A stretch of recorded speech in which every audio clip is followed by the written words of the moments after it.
Hello students, मैं L B Mishra, BTech from IIT Kanpur and director of Shivay Gurukul. आज आपके सामने लाया हूं एक स्पेशल वीडियो जिसमें हम लोग जो है ये डिस्कस करने का ट्राई करेंगे कि जेई मेन में कैसे हम लोग अच्छा स्कोर कर सकते हैं। जैसा कि आप लोग जानते हैं, ये इस वीडियो का स्टार्टिंग जो है जेई मेन के पैटर्न को समझने से स्टार्ट कर रहा हूं मैं। जैसा कि आप लोग जानते हैं कि जेई मेन का जो एग्जाम होता है वो टोटल 75 क्वेश्चन पूछे जाते हैं और टोटल 300 नंबर का 300 मार्क्स का जो एग्जाम होता है। हर एक क्वेश्चन जो है 4 मार्क्स के होते हैं। अगर क्वेश्चन सही हुए तो +4 मिलता है और अगर क्वेश्चन गलत हुआ तो -1 मिलता है। ठीक है, निगेटिव मार्किंग भी होती है। अब जैसे जो बेसिक जो अगर इसका ढांचा अगर देखा जाए तो टोटल जो 300 नंबर हैं वो इक्वली जो है तीनों सब्जेक्ट्स में डिवाइडेड होते हैं। फिजिक्स, केमिस्ट्री एंड मैथ्स तीनों में इक्वली डिवाइडेड है। हर एक सब्जेक्ट में 25 क्वेश्चन पूछे जाते हैं और हर एक क्वेश्चन का वेटेज सेम रहता है। यानी कि ये चीज नहीं समझना है कि सब्जेक्ट वाइज कुछ ज्यादा या कम वेटेज है। हर एक सब्जेक्ट का सेम वेटेज है। हर एक सब्जेक्ट से equal equal number of question पूछे जाते हैं।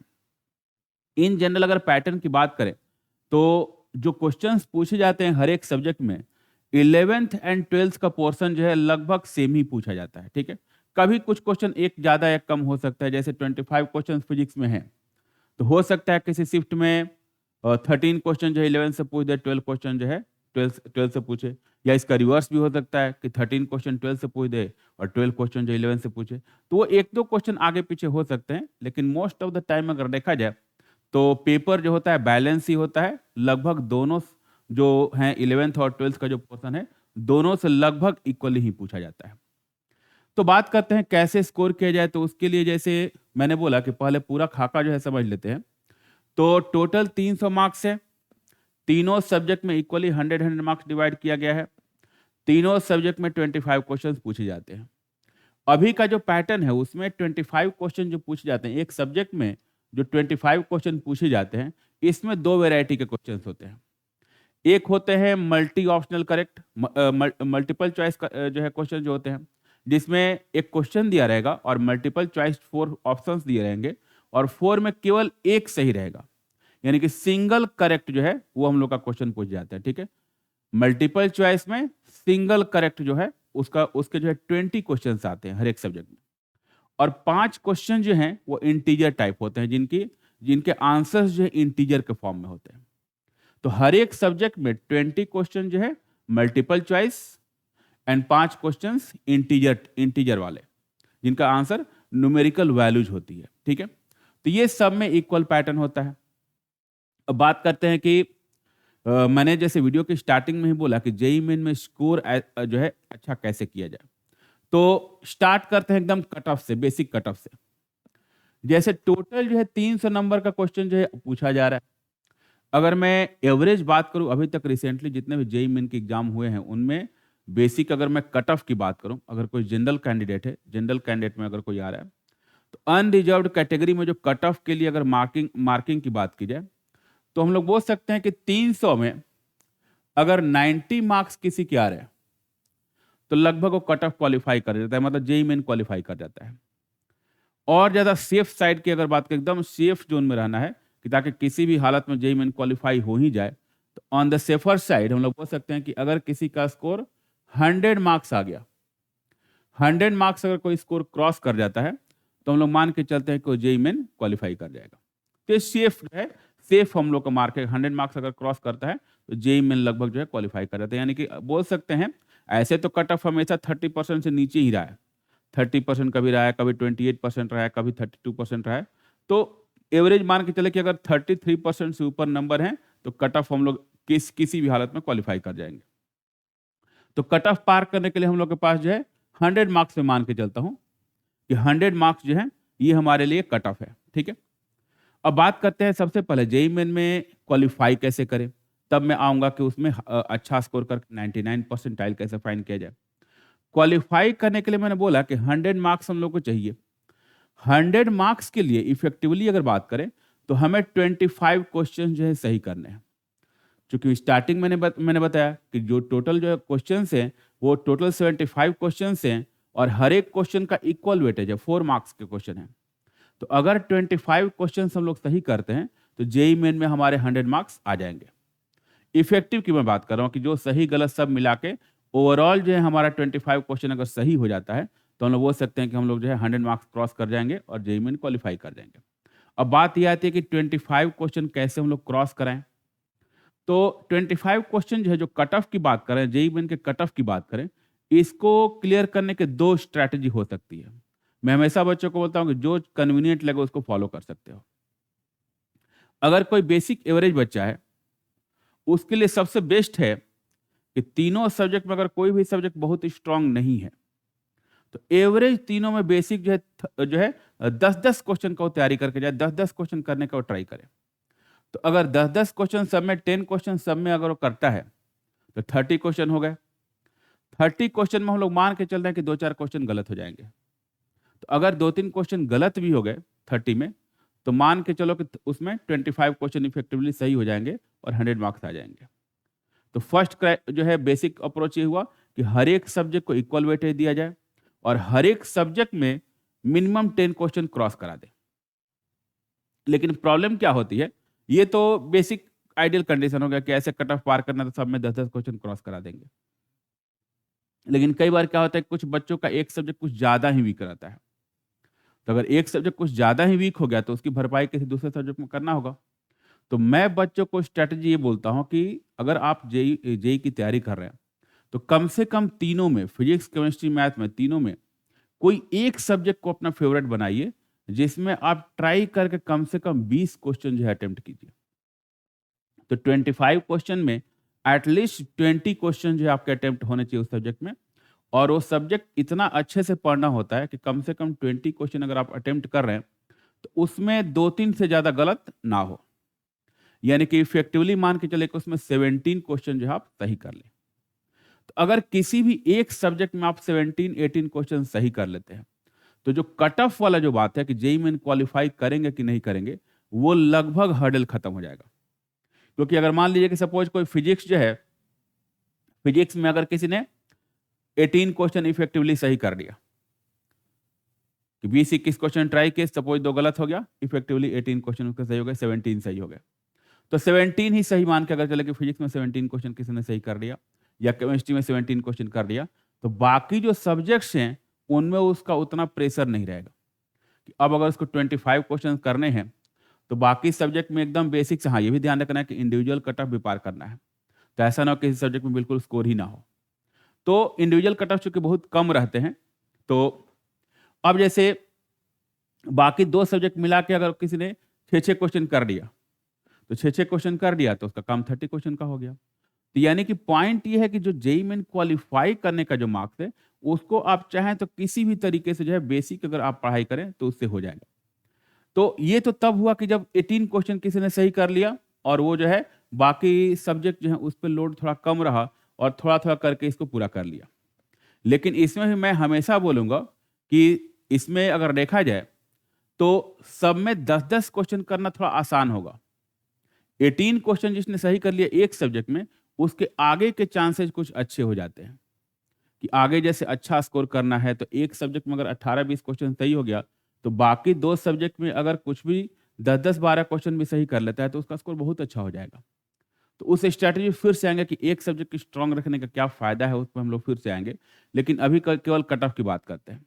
तो कट ऑफ के लिए सबसे पहला क्राइटेरिया मैंने क्या बताया, पहला जो है स्ट्रैटेजी क्या मैंने बताया कि तीनों सब्जेक्ट में ट्राई करें कम से कम 9 से 10 क्वेश्चन सही कर लेंगे।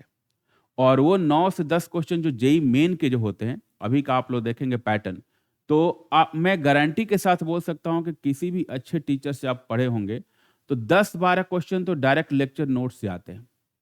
लेक्चर नोट्स का या तो सेम क्वेश्चन कराया हुआ आ जाएगा, या हो सकता है कि थोड़ा सा डेटा चेंज करके आ जाएगा, या बेसिक थ्योरी जो हर एक आदमी कराता है, हर एक टीचर जो है जो थ्योरी में कवर करता है वो सारे क्वेश्चन आ जाएंगे उस टाइप के। तो लगभग 10 से 12 क्वेश्चन हर एक सब्जेक्ट में एकदम बेसिक से पूछे जाते हैं। तो अगर केवल क्वालिफाई करने की बात है, अगर किसी को जेईई मेन क्वालिफाई कर जाना है, तो मेरा तो ये सबसे बेस्ट सजेशन रहेगा कि जो भी टीचर से पढ़े हैं, लेक्चर नोट्स अच्छे से उनका पढ़ें, बेसिक्स जो होते हैं, बेसिक्स पॉइंट जो होते हैं, उनको थोड़ा अच्छे से कवर करें। एंड छोटे-छोटे क्वेश्चंस हर एक थ्योरी में, थ्योरी को समझने के लिए छोटे-छोटे क्वेश्चन जो है ट्राई किए रहते हैं। कहीं सॉल्व एग्जाम्पल में दिया रहता है बुक्स वगैरह में, या किसी का पैकेज है तो उसमें दिया रहता है। तो एकदम छोटे छोटे क्वेश्चन जो थ्योरी समझने वाले होते हैं उन क्वेश्चंस को 5-5 6-6 क्वेश्चन जो है हर एक टॉपिक से कर लें, उतने में जेईई मेन का कट ऑफ क्वालिफाई करने वाला जो बात है वो हो जाएगा कि आपका थ्योरी क्लियर रहेगा, आपके बेसिक क्वेश्चन जो है कर सकते हैं, उतने क्वेश्चंस बेसिक से आते हैं कि आप जेईई मेन क्वालिफाई कर लें।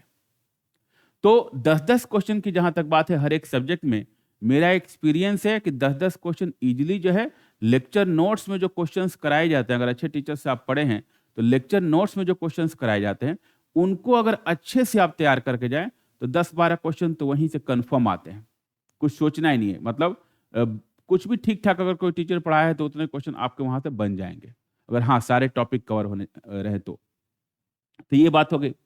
तो कट ऑफ तो क्वालिफाई हो गया। अब मेनली आज के वीडियो का मोटिव ये था कि हम लोग जो है 98-99 परसेंटाइल तक कैसे क्रॉस करें, 99 परसेंटाइल कैसे जाएं। तो नॉर्मल अगर बात करें, जैसे बेसिक अभी एवरेज की बात करें कि एवरेज 99 परसेंटाइल कितने मार्क्स पे आता है, तो ये डिपेंड करता है कि आपके शिफ्ट में जो भी अभी डिफरेंट डिफरेंट शिफ्ट में एग्जाम होते हैं, आपके शिफ्ट में किस टाइप का पेपर आया है, इजी है या टफ है, उससे डिपेंड करता है कि आपका स्कोर क्या रहेगा कि 99 परसेंटाइल आप क्रॉस करेंगे। कई बार ऐसा होता है कि बहुत इजी पेपर रहता है तो उसमें स्कोर ज़्यादा चला जाता है, कई बार थोड़ा टफ पेपर रहता है किसी शिफ्ट में तो स्कोर कम रहता है। तो मैं एवरेज एक बात करूंगा कि एवरेज आप कितना नंबर लेके चलेंगे तो लगभग 99 परसेंटाइल के पास में आप जा सकते हैं। तो मेरा एक्सपीरियंस ये रहा है कि अभी जो जेईई मेन के पैटर्न चल रहे हैं, अगर कोई बच्चा 99 परसेंटाइल 99 परसेंटाइल जो है इसको अगर एम कर रहा है, 99 परसेंटाइल को अगर बच्चा कोई एम कर रहा है तो इसके लिए मिनिमम जो मार्क्स जो चाहिए लगभग बोल सकते हैं कि 180 प्लस 180 मार्क्स जो है 180 प्लस जो है इतने मार्क्स उसको लाने पड़ेंगे। And on very safe side हम लोग बोल सकते हैं कि 200 प्लस अगर आता है तो आप कंफर्म है कि 99 से ऊपर चले जाएंगे एवरेज। ठीक है, बहुत पेपर इजी आ गए, जैसे लास्ट ईयर एक पेपर आया था जिसमें इतना इजी पेपर था कि उसमें 99 परसेंटाइल जो है 230 के राउंड गया था। तो वैसा एकदम इजी पेपर आ जाए तो ऑब्वियस सी बात है कि एकदम बेसिक से ही सारे क्वेश्चन हो जाएंगे तो उसमें सारे बच्चों के नंबर ज़्यादा आते हैं तो उसमें कट ऑफ थोड़ा सा ऊपर चला जाता है। लेकिन मैं जनरल की बात कर रहा हूँ कि अगर जनरल उसी लास्ट ईयर ही ऐसा भी एक पेपर आया था जिसमें 150 मार्क्स पे जो है 99 परसेंटाइल चला गया था। तो ये तो डिपेंड करता है कि आपका शिफ्ट क्या है, तो इसीलिए हम लोग एवरेज की बात कर रहे हैं। तो एवरेज नॉर्मली 180 मार्क्स पे 99 परसेंटाइल के टच कर जाते हैं हम लोग। 200 मार्क्स जो है एकदम सेफ साइड है कि अगर 200 मार्क्स किसी के आते हैं तो मैक्सिमम चांस है कि वो 99 परसेंटाइल के ऊपर रहेगा। ठीक है, अब जो है 200 मार्क्स कैसे आएंगे, 200 मार्क्स की स्ट्रैटेजी क्या रहेगी। तो नंबर तो थोड़ा ज्यादा हो गया कि जैसे सेफ साइड में कट ऑफ पार करना था तो कट ऑफ के लिए केवल 100 मार्क्स की रिक्वायरमेंट थी, लेकिन 99 परसेंटाइल के लिए 200 मार्क्स की रिक्वायरमेंट हो गई। अब 99 परसेंटाइल इसलिए हमारे लिए जरूरी है कि जैसे अगर केवल जेईई मेन का अगर कट ऑफ आप पार करते हैं तो ऐसा नहीं कि उससे कोई एनआईटी का कॉलेज आपको मिल जाएगा। आप जेईई मेन का कट ऑफ पार करेंगे तो ये है कि जेईई मेन क्वालिफाई होने का टैग लग जाएगा, आप जेईई एडवांस का फॉर्म भर सकते हैं। ठीक है, लेकिन उससे कोई एनआईटी का कॉलेज आपको तुरंत नहीं मिल जाएगा। एनआईटीज में जनरल कैटेगरी से एनआईटी में अगर किसी को जाना है तो मिनिमम मेरा मानना है कि 98 परसेंटाइल तो क्रॉस करना ही पड़ेगा, तब जाकर कुछ ठीक ठाक एनआईटी जो है आप एंट्री ले सकते हैं। और सेफ साइड में 99 परसेंटाइल जाना पड़ेगा, तब आपको अच्छे एनआईटीज में एंट्री मिलेगी। उसमें भी कंप्यूटर साइंस के लिए और फाइट है, थोड़ा और ऊपर जाना पड़ेगा। लेकिन हाँ 99 परसेंटाइल एक अच्छा जो है स्कोर माना जाएगा और उसमें आपके पास चॉइस रहेगा, अच्छे एनआईटीज में घुसने का चॉइस रहेगा। तो इसीलिए हम लोग 99 परसेंटाइल का डिस्कशन कर रहे हैं। अब जैसे मैंने बोला कि 99 परसेंटाइल के लिए 200 मार्क्स की रिक्वायरमेंट है। अब ये 200 मार्क्स कैसे आएंगे, तो अब इन 200 मार्क्स के लिए अगर देखा जाए तो इफेक्टिवली जो है आपके 50 क्वेश्चन सही होने चाहिए।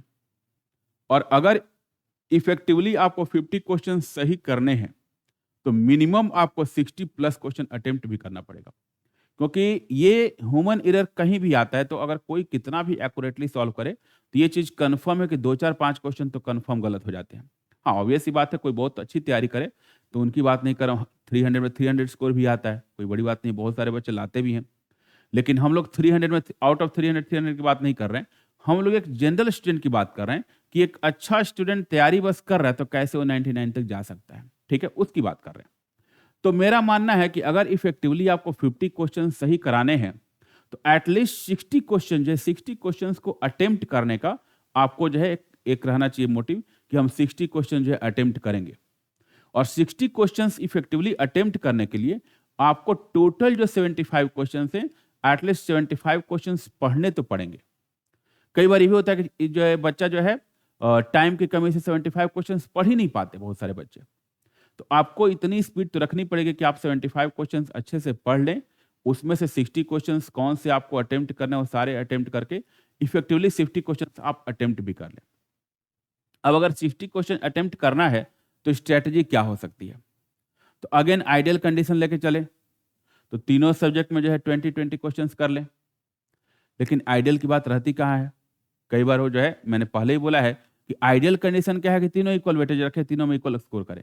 लेकिन नॉर्मली देखा जाता है कि मैक्सिमम बच्चों का कोई ना कोई सब्जेक्ट कमजोर पड़ ही जाता है। तो जो सब्जेक्ट कमजोर पड़ेगा उसकी भरपाई दूसरे सब्जेक्ट में तो करना ही पड़ेगा। तो अब मेरा सजेशन ये रहेगा कि अगर कोई भी सब्जेक्ट वीक हो गया, मान के चलते हैं कि जैसे अगर किसी का मैथ्स वीक हो गया, ठीक है, तो मैथ्स अगर वीक हो गया तो इसकी भरपाई जो है फिजिक्स और केमिस्ट्री में करनी पड़ेगी। अब कैसे फिजिक्स केमिस्ट्री में करेंगे इसकी बात करते हैं। तो हमें 60 क्वेश्चंस टोटल अटेम्प्ट करने हैं। तो अगर 60 क्वेश्चंस टोटल अटेम्प्ट करने हैं तो अब सीधा सीधी स्ट्रेटजी ये है कि तीनों सब्जेक्ट में एक सब्जेक्ट तो हमें ऐसा चूज करना पड़ेगा जिसमें 25 में 25 क्वेश्चंस अटेम्प्ट कर ले, यानी कि एक सब्जेक्ट को तो फेवरेट बनाना पड़ेगा। अगर आपको 99 परसेंटाइल तक पहुंचना है तो तीनों सब्जेक्ट को जनरल लेके आप नहीं पहुंच सकते हैं। तो आपको स्पेशल जो है सब्जेक्ट्स बनाने पड़ेंगे, वैसे सब्जेक्ट फेवरेट बनाने पड़ेंगे जिसमें पेपर चाहे जैसे भी आए 25 में 25 आप अटेम्प्ट कर सकें, ऐसा तो करना पड़ेगा। और मेरा मानना है कि वैसे केसेज में जो है फिजिक्स और केमिस्ट्री जो है इसमें थोड़ा सा करना आसान होता है, क्योंकि इसमें क्या है कि बहुत सारे क्वेश्चंस वैसे भी आते हैं जो कि आप चाहें तो क्वेश्चन पढ़ के वर्बली जो है उसको टिक करके उसको तुरंत बिना मतलब कॉपी पेन पे सॉल्व किए जो है उसको टिक कर सकते हैं। जैसे केमिस्ट्री में इनऑर्गेनिक के बहुत सारे इन्फॉर्मेशन बेस्ड क्वेश्चन आ जाते हैं, कुछ ऑर्गेनिक के रिएक्शंस भी आ जाते हैं जिनमें बहुत टाइम नहीं लगता। आप एक बार क्वेश्चन से पढ़ लिए, समझ लिए, कॉन्सेप्ट पता चल गया तो उसमें कम टाइम में आप जो है उन क्वेश्चंस को कर सकते हैं, ठीक है। वैसे ही फिजिक्स में जैसे इधर रिसेंटली जो पेपर्स आ रहे हैं बहुत सारे क्वेश्चन 8-10 क्वेश्चन तो ऐसे आते हैं जो डायरेक्टली कहीं ना कहीं का डेटा रहता है। अगर अच्छे से लेक्चर नोट्स पढ़े हुए हैं तो अगर वो चीज़ें याद हैं तो आप उनको टिक करके आगे बढ़ सकते हैं। तो 7-8 क्वेश्चन जो है आसानी से फिजिक्स में ऐसे हो जाएंगे जिनमें आपको टाइम नहीं लगेगा, ठीक है। आप 4-5 मिनट में वो 7-8 क्वेश्चन चाहें तो टिक कर सकते हैं। तो ये फिजिक्स और केमिस्ट्री में एडवांटेज है। मैथ्स में क्या है कि चीज़ें सॉल्व करनी पड़ती है। तो मैथ्स में जो भी क्वेश्चंस आते हैं बहुत इक्का दुक्का क्वेश्चन होगा कि जो देखते ही आप टिक कर देंगे, लेकिन हर में कुछ ना कुछ तो सॉल्व करना ही पड़ेगा। तो इसलिए बोल रहा हूँ कि बाई चांस अगर ऐसा केस आता है कि किसी को फेवरेट बनाना है तो फिजिक्स और केमिस्ट्री में से एक फेवरेट बना सकते हैं, या किसी का मैथ्स अच्छा है तो मैथ्स को फेवरेट बना सकते हैं। मतलब तीनों अगर अच्छा नहीं हो पाया तो कम से कम 2 को तो फेवरेट बनाना पड़ेगा, एंड उन 2 में किसी एक को ऐसा करना पड़ेगा कि 25 में 25 अटेम्प्ट करें और 1-2 से ज़्यादा गलत ना हो। तब जाके जो है जैसे मान लीजिए फिजिक्स में कोई जो है 25 क्वेश्चन अटेम्प्ट करता है तो 25 में अगर 2 क्वेश्चन गलत भी हो गए तो 23 सही हुआ, 2 क्वेश्चन का नेगेटिव मार्क भी काट देते हैं तो इफेक्टिवली 22 से ऊपर ही क्वेश्चन सही हुआ। तो 22 क्वेश्चन भी अगर सही हो गए तो एक जगह पे तो 22 का स्कोर हो गया, अब बाकी जगह पे थोड़ा लोड कम हो गया। तो हमें टोटल जो है 200 नंबर जाने के लिए टोटल हमें 50 क्वेश्चन इफेक्टिवली सही करने थे। और अगर उस जो है 50 क्वेश्चन जो है 50 क्वेश्चन अगर इफेक्टिवली सही करने हैं तो उसमें एक सब्जेक्ट में अगर किसी तरह 20 क्वेश्चन सही हो गए इफेक्टिवली, निगेटिव वगैरह सब कुछ करके 20 क्वेश्चन भी सही हो गए तो बाकी 2 सब्जेक्ट का लोड अब जो है 30 क्वेश्चन 15 क्वेश्चन पर डिवाइड हो जाएगा। उसमें भी अगर मान लीजिए कि एक पेपर जो है एक सब्जेक्ट अगर आपका अगर वीक है तो जो टोटल जो 30 क्वेश्चंस और आपको करने हैं इफेक्टिवली, उन 30 क्वेश्चंस में आप क्राइटेरिया डिवाइड कर सकते हैं कि किसी एक में जैसे किसी का केमिस्ट्री में हो सकता है 3 पोर्शन हैं, 3 में किसी का 2 पोर्शन स्ट्रांग है तो केमिस्ट्री में भी जैसे फिजिकल, ऑर्गेनिक, इनऑर्गेनिक तीनों में लगभग इक्वल ही क्वेश्चन आते हैं। तो कोई भी 2 पोर्शन अच्छा करके कोई बच्चा चाहे तो 25 में 16-17 क्वेश्चन कर सकता है वहां से। तो यहाँ पे केमिस्ट्री जो है, केमिस्ट्री में 16-17 क्वेश्चन करेगा। तो जैसे किसी का फिजिकल ऑर्गेनिक अच्छा हो गया या फिजिकल इनऑर्गेनिक अच्छा हो गया, तो उसमें कर सकता है। बाकी जो थर्ड पोर्शन है उसमें भी 2-3 क्वेश्चन सॉल्व होंगे। तो इसमें अगर 99 परसेंटाइल तक जाना है, तो हम लोग बोल सकते हैं कि 99 परसेंटाइल जाने के लिए किसी एक सब्जेक्ट में सबसे बेस्ट स्ट्रैटेजी है कि किसी एक सब्जेक्ट में 20 क्वेश्चन एटलीस्ट सही हो जाए। तो अगर फिजिक्स को ही लेके चलें, तो सपोज फिजिक्स में किसी ने 20 क्वेश्चन जो है 20 क्वेश्चन सही कर दिए, ठीक है। अब जो है 30 क्वेश्चन बचा। 30 क्वेश्चन में जैसे किसी ने सपोज किसी का मैथ्स अच्छा है, तो मैथ्स में चाहे तो 16-17 क्वेश्चन कर सकता है, मैथ्स भी इजी आता है। किसी का केमिस्ट्री अच्छा है, केमिस्ट्री में अच्छा कर सकता है। केमिस्ट्री चूंकि थोड़ा इजी होता है, इसलिए मैं बोल रहा हूँ कि जनरल बच्चे के लिए, जो अच्छा बच्चा है उसके लिए तो चलिए फिजिक्स मैथ्स कुछ भी कर सकता है। लेकिन इन जनरल अगर देखा जाए तो बच्चों को केमिस्ट्री थोड़ा इजी पड़ता है, तो इसलिए मैं बोल रहा हूँ कि केमिस्ट्री को भी आप फेवरेट बना सकते हैं, इसमें स्कोर करना आसान है। तो केमिस्ट्री में भी चाहें तो इसको फेवरेट बना के 20 से ऊपर ले जा सकते हैं। तो यहाँ भी 20 से ऊपर जा सकते हैं। मैं ये नहीं बोल रहा हूँ कि फिजिक्स में 20 से ऊपर करना है। आप चाहें तो आपका केमिस्ट्री फेवरेट है तो यहाँ पे 20 से ऊपर जा सकते हैं। तो अगर जैसे इसी में किसी ने केमिस्ट्री में ही सपोज किसी ने 20 क्वेश्चन सॉल्व कर लिया, तो बाकी 30 क्वेश्चन बचे। अब उन 30 में मैं ये चीज कंफर्म कर सकता हूं कि अगर किसी का थोड़ा सा कॉन्सेप्ट ठीक है, फिजिक्स में 17-18 क्वेश्चन करना एकदम आसान होता है। जो भी क्वेश्चन 25 क्वेश्चन आते हैं, उसमें 17-18 क्वेश्चन तो ऐसे आसान होते हैं कि जो बच्चा केवल अच्छे से थ्योरी पढ़ा हुआ है, कुछ basic question JEE main level के ट्राई किया है, पीवाईक्यू किया हुआ है, 17-18 क्वेश्चन आसानी से कर सकता है। सेफर साइड 17-18 पर नहीं जाते हैं, ठीक है। अगर 16 क्वेश्चन यहाँ पे इफेक्टिवली सही कर लिया, ठीक है, कि सपोज 20 क्वेश्चन जो है 20 क्वेश्चन अटेम्प्ट किया, उसमें 3 क्वेश्चन गलत हो गए, इफेक्टिवली जो है 16 क्वेश्चन उसका सही हो गया। तो 16 अगर फिजिक्स में सही हो गया, तो आपके 20 और 16 36 पे आप चले गए। और फिर आपको जो मैथ्स में है, मैथ्स में अगर किसी बंदे ने टोटल 14 क्वेश्चन और सही करना है, 16-17 क्वेश्चन अटेम्प्ट किया, यहाँ पे 14 क्वेश्चन सही कर लिया। तो अगर यहाँ पर 14 क्वेश्चन सही कर लेता है, तो ऐसे करके उसके 50 क्वेश्चन जो है इजीली पहुंच जाएंगे। तो मेरा मानना ये मैं ऐसे अपने हिसाब से एक रिप्रेजेंटेटिव बनाया होगा किस कौन सा सब्जेक्ट में क्या स्कोर करेंगे। ये टोटली स्टूडेंट पर डिपेंड करता है कि कौन सब्जेक्ट किसका फेवरेट है और किस में ऊपर जा सकता है। मेरा जनरल एक्सपीरियंस ये रहा है कि जैसे जो भी बच्चे जो ज्यादा स्कोर करते हैं, नॉर्मली केमिस्ट्री तो सबका फेवरेट ही रहता है, केमिस्ट्री इजी रहता है, तो केमिस्ट्री में बच्चा इजीली स्कोर करता है, ठीक है। तो इसको चाहे तो अपना फेवरेट सब्जेक्ट बना सकते हैं। बाकी फिजिक्स जो है, फिजिक्स में आजकल बहुत आसान क्वेश्चंस आते हैं, इसको भी फेवरेट बना सकते हैं। तो चाहे तो आप फिजिक्स और केमिस्ट्री मिला के कोई बच्चा चाहे तो 35 से लेकर 40 क्वेश्चन जो हैं बहुत आसानी से सॉल्व कर सकता है। और उसके बाद अगर मैथ्स बाय चांस ठीक ठाक रहा उस बच्चे का, तो मैथ्स में भी चाहे तो 14 से 15 क्वेश्चन कर सकता है। तो ऐसे करके उस बच्चे के जो है 50-55 क्वेश्चन आसानी से सही हो जाते हैं। तो पॉइंट यह आता है कि ये स्ट्रैटेजी बनानी पड़ती है आपको कि जैसे स्कोर कैसे किया जाए। मतलब पॉइंट ये, बहुत सारा बच्चा क्या है कि बस तैयारी करते रहता है कि हाँ चलो जेईई मेन की तैयारी करनी है, लेकिन नंबर के हिसाब से कैसे तैयारी करनी है ये जानना जरूरी होता है। आपका एग्जाम जो है, एग्जाम में इस चीज की टेस्ट नहीं होता कि आपने कितना दिन पढ़ा है, कितना जानते हैं। एग्जाम स्कोर पे चलता है कि आप किस सब्जेक्ट में या कैसे पूरे एग्जाम में क्या स्कोर किए हैं। तो टोटल स्कोर आपका क्या है एग्जाम में, इस बात से आपकी रैंक डिसाइड होती है, इस बात से आपका परसेंटाइल डिसाइड होता है। तो मेरा बच्चों से यही सजेशन हमेशा रहेगा कि जब भी आप प्रिपरेशन करें, किसी भी चीज की तैयारी करें, तो आप हमेशा स्कोर के हिसाब से करें कि आपको कितने कितने मार्क्स के एग्जाम है, कितने पे कट ऑफ पार होगा, कितने पे क्या रैंक आएगी। जब तक ये सारे डेटा आपके पास नहीं रहेंगे और उन डेटा के साथ आप तैयारी नहीं करेंगे, तब तक बहुत मुश्किल है, फिर प्लानिंग नहीं कर पाएंगे आप। तो जैसे मैंने अभी बताया स्ट्रैटेजी कि ऐसा नहीं कि सोचना है कि चलो फिजिक्स केमिस्ट्री मैथ पढ़ना है, उससे तैयारी नहीं होगी। आपको डिफाइन करना पड़ेगा कि कौन सा सब्जेक्ट आपका फेवरेट होगा और किस सब्जेक्ट में जो है आप 100% स्ट्राइक के साथ जाएंगे आगे, कि कौन से सब्जेक्ट में आप 25 में 25 अटेम्प्ट करेंगे और 20 प्लस उसमें सही कराएंगे। तो कंप्लीटली आपको डिसाइड करना पड़ेगा। आपको अपने पोटेंशियल के हिसाब से, अपने नॉलेज के हिसाब से, अपने एक्सपीरियंस के हिसाब से, अपने प्रैक्टिस के हिसाब से ये सारी चीजें जो है डिफाइन करनी पड़ेंगी कि आपका फेवरेट सब्जेक्ट कौन है और किसमें आप 20 प्लस स्कोर कर सकते हैं। और अगर कोई बच्चा 2 सब्जेक्ट में 20 प्लस स्कोर कर सकता है, फिर तो उसको हेडेक लेना ही नहीं है। तीसरा सब्जेक्ट आप किसी तरह मैनेज करके अगर 10 से 15 क्वेश्चन सही कर लेते हैं, तो इवन 10 प्लस कर लेते हैं, तो आपका आराम से जो है 99 परसेंटाइल आ जाएगा।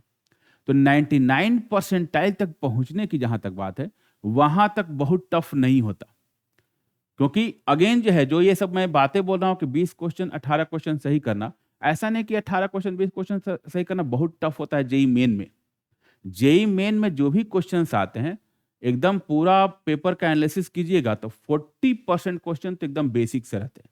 40% क्वेश्चन तो ऐसे रहते हैं कि बच्चा अगर अच्छे से थ्योरी पढ़ के जाएगा, जो फॉर्मूले हैं उनके एप्लीकेशन समझ के जाएगा, तो वो 40% क्वेश्चन आसानी से कर सकता है। बाकी अगेन 40% क्वेश्चन जो है मॉडरेट रहते हैं, मतलब आपको थ्योरी के साथ साथ कुछ कुछ प्रैक्टिस अगर किए हुए हैं तो आप उन बाकी जो 40% क्वेश्चन हैं उनको अटेम्प्ट कर सकते हैं।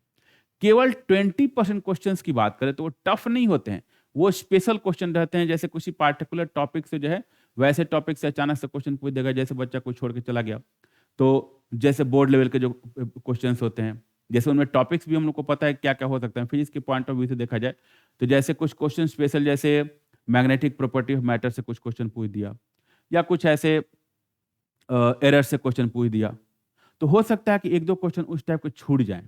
लेकिन जनरल जो मेन चैप्टर्स हैं उनसे जो भी क्वेश्चन पूछे जाते हैं वो तो एकदम स्ट्रेट फॉरवर्ड क्वेश्चन होते हैं। जेई मेन में कोई बहुत ट्विस्ट नहीं आजकल पूछता कि बहुत ट्विस्ट क्वेश्चन पूछ दिया कैसे सॉल्व करेंगे, ऐसा कुछ नहीं। बेसिक अगर क्लियर है, आपको सारी चीजें बेसिक्स आती हैं, फॉर्मूले आते हैं, फॉर्मूले का एप्लीकेशन आता है, तो आप आसानी से, एटलीस्ट फिजिक्स की तो हम गारंटी ले सकते हैं कि फिजिक्स में तो आसानी से आप 18 से 20 क्वेश्चन जो है इजिली आप अटेम्प्ट करके सही करके आ सकते हैं। तो फिजिक्स और केमिस्ट्री में मेरा जैसे जो केमिस्ट्री में भी मैंने पेपर देखा है, या जो फ्रेंड सर्कल में लोग बोलते हैं, उसके हिसाब से केमिस्ट्री में भी 20 क्वेश्चन तक जाना कोई बहुत मुश्किल नहीं है। हाँ, मैथ्स पेपर कभी टफ आ जाता है, कभी आसान रहता है, तो मैथ्स पे इसलिए मैं बोलता हूँ बच्चों को मैथ्स पे एकदम रिलाई करके नहीं जाना है कि मैथ्स ही हम सही करेंगे, क्योंकि मैथ्स कई बार टफ भी हो जाता है। लेकिन फिजिक्स केमिस्ट्री इन जनरल अभी तक देखा जाए तो कहीं बहुत टफ हुआ नहीं है जेईई मेन में। तो 99 परसेंटाइल स्कोर करके जाना है। तो फिर से एक बार सबको समराइज करता हूं चीजों को, कि एवरेज बच्चे के लिए बात करता हूं जो बहुत ब्रिलियंट नहीं है, अपने मतलब जो लिमिटेड पोटेंशियल है उसके बेसिस पर अगर उसको 99 क्रॉस करना है, फिजिक्स केमिस्ट्री दो को जो है थोड़ा फेवरेट कीजिए। उन दोनों में से किसी एक सब्जेक्ट में आपको 20 से ऊपर स्कोर करना है किसी हालत में, दूसरे में 17 से 18 क्वेश्चन जो है स्कोर करना है, और चाहें तो आप मैथ्स में 15 जो है, मतलब 12 से लेकर 15 तक क्वेश्चन का टारगेट लेके मैथ्स को जा सकते हैं। अगर बाय चांस लक अच्छा रहा, मैथ्स भी अच्छा सॉल्व हो गया, तो आपका 99 परसेंटाइल से बहुत ऊपर चला जाएगा स्कोर। तो ये हमारा बेसिक स्ट्रैटेजी है कि 99 परसेंटाइल कैसे क्रॉस करेंगे। तो ये मैंने एक लमसम एक आइडिया बताया। अब इसमें भी स्पेशल चीजें होती हैं कि फिजिक्स में जो है कैसे हम 20 से ऊपर क्वेश्चन अटेम्प्ट करेंगे, जो केमिस्ट्री है उसमें कैसे हम लोग 20 से प्लस क्वेश्चन अटेम्प्ट करेंगे, कैसे उसमें 100% स्ट्राइक रेट लेके आ सकते हैं, या मैथ्स में कैसे हम 25 क्वेश्चन अटेम्प्ट करेंगे। तो इन सब का अलग अलग प्लानिंग होता है। तो आज के वीडियो में मैंने केवल एक ओवरव्यू बताया कि कैसे आप चाहें तो मिनिमम एफर्ट में, कैसे आप चाहें तो कट ऑफ क्वालिफाई कर सकते हैं, कैसे आप चाहें तो 99 परसेंटाइल को क्रॉस कर सकते हैं। नेक्स्ट वीडियो में हम लोग मिलेंगे स्पेशली फिजिक्स के पॉइंट ऑफ व्यू से, कि फिजिक्स में अगर कोई बच्चा 25 में 25 क्वेश्चन अटेम्प्ट करना चाहता है, या आउट ऑफ 25 जो है 20 प्लस क्वेश्चन उसके सही हो, इसके लिए अगर तैयारी करना चाहता है, तो कौन कौन से टॉपिक की तैयारी की जाए और उसकी स्ट्रैटेजी क्या हो। तो आज की वीडियो में इतना ही, मिलते हैं अगले वीडियो के साथ। धन्यवाद।